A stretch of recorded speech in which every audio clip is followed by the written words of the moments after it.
Hello, this is Dr. Grande. Today I will analyze the interview of Lori Vallow on Dateline. First, I will cover the background of this case, move to a summary of the interview, then offer my analysis. Lori Vallow was born in 1973 in California. By 2005, she had been married and divorced 3 times. She had a son named Colby with her second husband in 1996 and a daughter named Tylee with her third husband in 2002. In 2006, Lori married for the 4th time. Her husband was named Charles Vallow. They lived together in Arizona. In 2013, the couple adopted J.J. Vallow, who was the grandnephew of Charles. Lori and Charles were now caring for 2 children, Tylee and J.J. At this point, a man named Chad Daybell enters the story. He had been born in 1968, so he was 5 years older than Lori. In 1992, Chad married a woman named Tammy. They would have 5 children together. After Chad graduated from college, he started self-publishing fiction books about the apocalypse. These books reflected an extreme interpretation of his beliefs as a member of the Church of Jesus Christ of Latter-day Saints, or LDS. In 2015, Chad and Tammy moved to Idaho after Chad claimed a voice had commanded him to move. Lori started following Chad's work in 2015 and met him in person in 2018. Chad dazzled Lori with tales about how they were both deities who had been married during multiple previous lifetimes. He further claimed that he had amazing spiritual abilities. For instance, he could determine if people were good or evil. He referred to them as light or dark. Lori appeared to be very impressed with Chad's fantastical stories, and this activated delusional thinking on her part. In 2019, the year after Lori and Chad met, several bizarre and disturbing events occurred as the couple drifted toward one another romantically. For example, in July 2019, Charles Vallow was killed in Arizona by Lori's brother, Alex Cox. Alex claimed that Charles attacked him with a baseball bat, and he was forced to shoot him in self-defense. In September 2019, Lori moved with her children and her brother to Idaho, where Chad lived with his wife Tammy. Tylee and J.J. went missing not long after this. Their remains were discovered in 2020 behind Chad's home. In October 2019, a month after Lori moved to Idaho, a man named Brandon Boudreaux, the estranged husband of Lori's niece, was shot at from a Jeep in Arizona. The license plate on the Jeep revealed that it was registered to Charles Vallow, Lori's 4th husband who had been killed a few months earlier. Later this same month, Chad's wife Tammy Daybell was found dead under mysterious circumstances. Later, an autopsy revealed that she had been asphyxiated and had bruises on her arms. In November, Lori and Chad were married in Hawaii. And in December of 2019, Lori's brother Alex died of natural causes. To sum this up, in 2019, 5 people died, and there was an attempt on another person's life. The only event not thought to be a crime was the death of Lori's brother Alex. Lori and Chad did not appear to be fazed by all this death. They just continued enjoying their lives as if nothing happened. Eventually, the couple was charged in Idaho with various offenses, including first-degree murder and conspiracy. Lori was also charged in Arizona with 2 counts of conspiracy to commit first-degree murder, one for the murder of Charles and one for the attempted murder of her niece's estranged husband, Brandon. Lori and Chad had separate trials in Idaho. On May 12, 2023, Lori Vallow was found guilty on all charges. On July 31 of that same year, she was sentenced to 3 consecutive terms of life in prison without the possibility of parole. On May 30, 2024, Chad Daybell was found guilty on all charges. On June 1 of that same year, he was sentenced to death.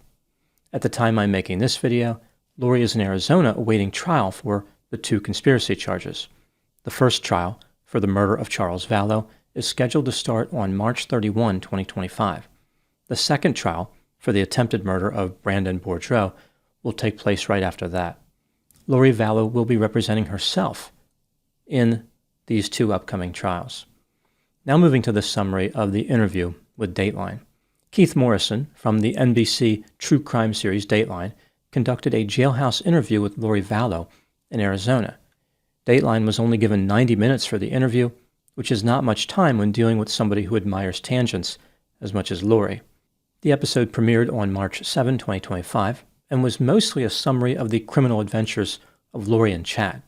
Segments of the Jailhouse interview were interspersed throughout the episode. There were no long segments, like nothing was aired where Lori was talking for a few contiguous minutes. The segments contained mostly choppy comments and responses. Keith mentioned how Lori appeared to be dancing around verbally and dodging questions. Lori indicated that there were certain things that she could not talk about because of the upcoming trial. This explains some of her reluctance to be forthcoming. She was not willing to offer any meaningful responses to many of the questions. Even so, Lori did offer a few statements. For example, her first meeting with Chad was amazing. She felt as though a veil had been lifted because they remembered each other. They had known each other for eternity. This statement is consistent with the supernatural love story between Lori and Chad. Lori joked that Jesus loved her the most, apparently out of anybody in the world. She laughed as she made this joke. According to Lori, Tammy visits her in jail. Again, Tammy was Chad's wife, who died not long after Lori moved to Idaho. Lori said, "I love her. She loves me. We have been friends for eternity." She insisted that Tammy died of natural causes. Keith Morrison pointed out a key piece of evidence against Lori in that murder case. Lori had purchased wedding rings prior to Tammy's death. To explain this away, Lori insisted that the rings were not originally bought for her and Chad. Evidently, Lori spent a lot of time talking about her daughter Tylee. Much of this was cut from the episode, presumably because Lori was trying to blame Tylee for the murder of JJ. Tylee died before JJ, so there's no way that Tylee could have been responsible for his death. Lori stated that Tylee had pancreatitis and implied this caused her death, saying how she knew Tylee would not live forever. Lori told a story about how, when she gave birth to Tylee, both of them died and went to heaven. Jesus asked Lori to return to earth, presumably to complete some type of important mission. While Lori was in heaven, she saw Tylee. Her daughter was giddy with excitement to come to earth and fulfill her mission. So I guess both of them were sent back to earth to fulfill some type of mission. It's not really clear from Lori's statement. Lori was displeased with how the media was covering her story. She insisted that she was falsely accused and convicted. Ultimately, she and Chad will be exonerated. Lori knows this because she can see the future, and she and Chad are not in jail. After being exonerated, she joked that she would appear on Dancing with the Stars. Now moving to my analysis. Here are my thoughts on a few areas that stood out to me in this case. Item number 1. During the segments of the interview that were played in the Dateline episode, Lori appeared to be very upbeat. She was smiling, laughing, joking, and did not complain about being in prison. Maybe she really does have this conviction that her incarceration situation is a temporary complication, carrying an expectation of liberation, vindication, reputation restoration, and frustration alleviation. On many occasions, when Lori was having trouble explaining the evidence, she looked to her right, where the film crew was seated. It's almost like she could not look Keith Morrison in the eyes. On several occasions, Lori was antagonistic, argumentative, and evasive. This is a major theme of the interview. Lori was trying to be careful about what statements she made. She understood, to some extent, that anything she said during the interview could be used against her at her upcoming trials. She offered an explanation for some of the inculpatory factors, like when she said the wedding rings were originally purchased for other people. However, much of the time, Lori sidestepped the questions. This was probably because she didn't have any explanation for the evidence at all, not even a ridiculous and fantastical one. Item number 2. Another theme from the Jailhouse interview was how Lori had a defense witness from heaven. She spoke about how Tammy knows the truth and visits her in jail, implying that Tammy does not blame Lori for her death. When she was sentenced after being found guilty in Idaho, Lori offered an extended statement, which I've covered in another video. There she touched on the same theme, saying that Tammy Daybell was very happy and very busy in heaven. She visited Lori often to bring her comfort. Lori not only called Tammy as a defense witness, so to speak, but JJ and Tylee as well. According to Lori, JJ's life was short but meaningful. When he visited her, he told Lori that she did not do anything wrong. As far as Ty, Lori focused on how she suffered while she was alive. After her death, she was free from all the pains of life. Lori tried to protect Ty and was the only one who knew how much she suffered. Item number 3. For the most part, the Jailhouse interview reinforces what was already known about Lori Vallow. It did not really add a lot of new information, except that Lori appears to be consistent over time. Or put another way, her mental state has not improved. This is based on the similarities between the statement she made in Idaho and the Jailhouse interview in Arizona. Lori is sticking to her story and may be delusional. She truly believes all this nonsense about how she is a deity. Delusional or not, Lori also exercises a degree of restraint and caution. For example, she evaded questions which highlighted the evidence against her. One possible change that I noticed with the Jailhouse interview versus Lori's previous statements is how her confidence may have eroded. In previous statements, Lori was overconfident to the point of arrogance. She stated she was a deity.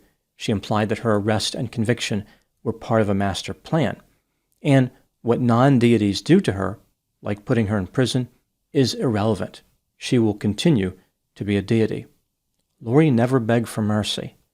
In the Jailhouse interview, she seemed more focused on the idea that she was innocent and will be exonerated. She made a few statements about her special connection to the supernatural, but Lori seemed more interested in escaping responsibility for the murders.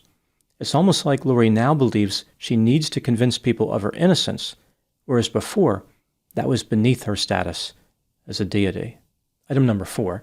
Considering the new information available about this case, including the Jailhouse interview, what do I think happened? This is just a theory, my opinion. Lori and Chad gave each other something that made them both more dangerous. Lori gave Chad sex, and Chad gave Lori deity status. When the two first met, Chad was mesmerized by Lori's beauty. He was willing to do or say anything to have sex with her, viewing Lori as a massive upgrade from his wife Tammy. He couldn't believe that Lori was interested in him romantically. Lori was vulnerable to believing nonsense because she had delusional disorder.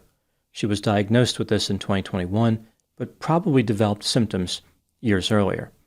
Chad used Lori's vulnerability to make her feel special, especially her tendency to have religious delusions. He told her that she had lived 21 lifetimes on various Earth-like planets, and he had lived 31 lifetimes. During 7 of those lifetimes, they had been married. Lori was an immortal deity who had an important mission.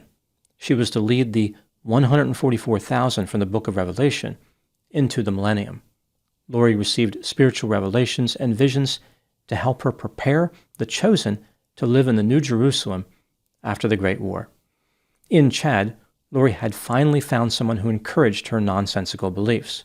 She was not attracted to Chad physically, for obvious reasons, but she was extremely excited by how he elevated her to deity status. This is something that really resonated with her. When she heard that, everything in her life made sense. All of her beliefs and desires came into focus.